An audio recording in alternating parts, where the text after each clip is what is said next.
Hello guys, welcome back to our channel, and for today, ang gagawin natin is about troubleshooting session.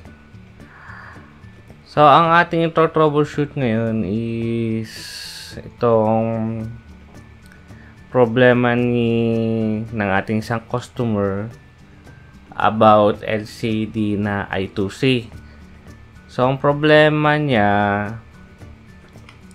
hindi niya magamit yung library ng LCD natin. So yan, tinetesting niya dito yung troubleshooting natin. Kung nakikita niya yung address ng ating I2C device, which is yung ating LCD. So mayroon siyang address ditong na-detect 0x27, pero ang nagiging problema niya kaya hindi niya makapag-upload ng code sa kanyang Arduino is ito. Yan, LCD crystal underscore I2C .h no such file or directory. So kapag ganito guys, ang problema natin na no such file or directory, ang madalas na naging problem dito is hindi naka-install yung library ng kung ano man. For this instant, itong liquid crystal I2C, hinahanap siya ng Arduino IDE pero hindi siya makita ng Arduino natin. So, tingnan pa natin itong next. Sinabi ko sa kanya na hanapin yung library niya. Yan, na-install na daw niya yung library. And then, yan. Yan, ganun pa rin daw nalabas sa kanya. So kung makikita nyo dito,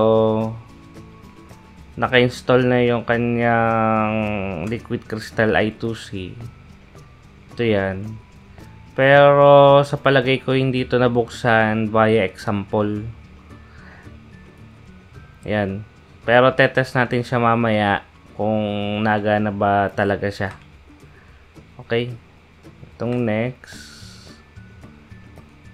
Yan. Na-detect siya sa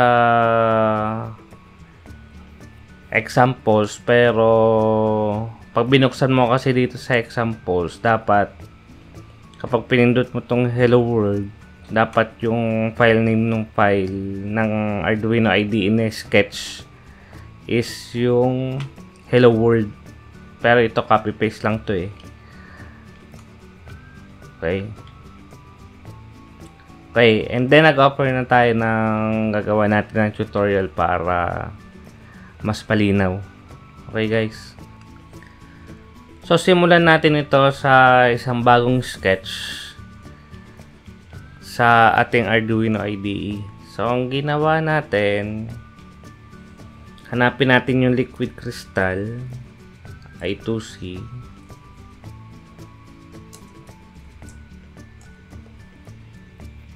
Yan, ito yan.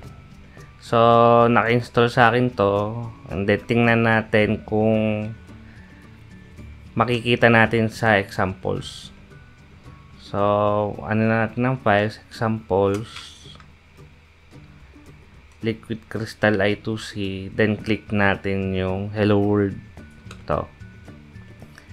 Kung mapapansin nyo guys, diba click natin yung example na hello world, pero hindi siya nagbubukas. Mukhang mayroong problem dito sa library na ito. So ang ating solution is maghanap tayo ng ibang library for our LCD I2C. So ang gagawin natin, remove na muna natin to, since di naman natin siya magamit, and then nahanap tayo ng LCD I2C bago. Marami siya dito na LCD I2C, pero ang aking current na ginagamit ngayon is LCD I2C. Yan, ito lang aking sinesearch na word. Tapos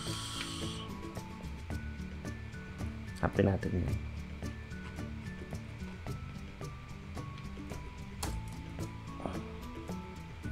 Ito, LCD underscore I2C. Yan, LCD I2C by Black Hack. So may underscore guys dito para makita nyo ng ayos. Yan, ito yung ginagamit ko ngayon.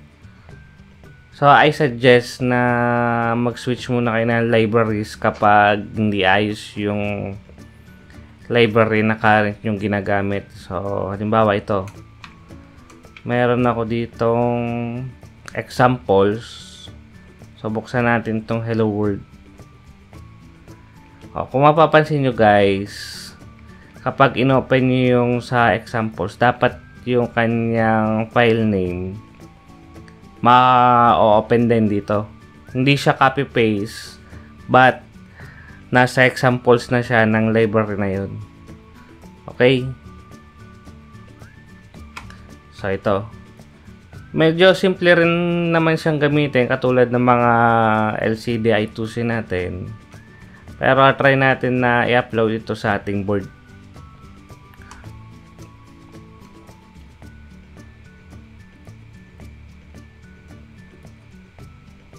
Yan. So sa kanyang example, meron tayong ang nangyayari sa kanya, nagbi-blink yung kanya backlight. Pero pwede naman nating alisin yan by try commenting this part. Okay, ulit. Para maalis yung flashing natin. Then upload natin. Yan. Tapos nagpa-flash pa rin yung Hello World. So, alisin natin yung pagpa-flash na yun. I-uncomment natin to. Yung LCD.clear. Ito. Comment na natin lahat to. Para makuha natin yung dati nating behavior na hinahanap na Hello World. So, yan. Yung kanya LCD.cursor parehas din sa ibang library.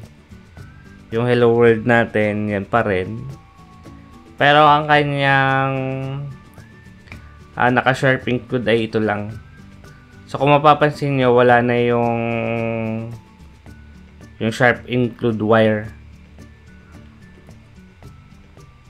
Parang mas madali siyang gamitin, pero pare-parehas lang naman sila. Pero gamit na tayo ng mga libraries na nagana. Kung yung current na library natin, minsan kasi na-update yan ng mga contributors, kaya hindi natin may iwasan na meron tayong current library na biglang hindi nagana ngayon. Okay guys, sana nasolve natin ang problema ni sir, and I hope na ma-share itong video na ito para dun sa may mga problems about ganito sa libraries ay matulungan natin. And see you again guys sa next videos natin. Marami pa tayong videos na i-release. And okay, good luck sa inyo.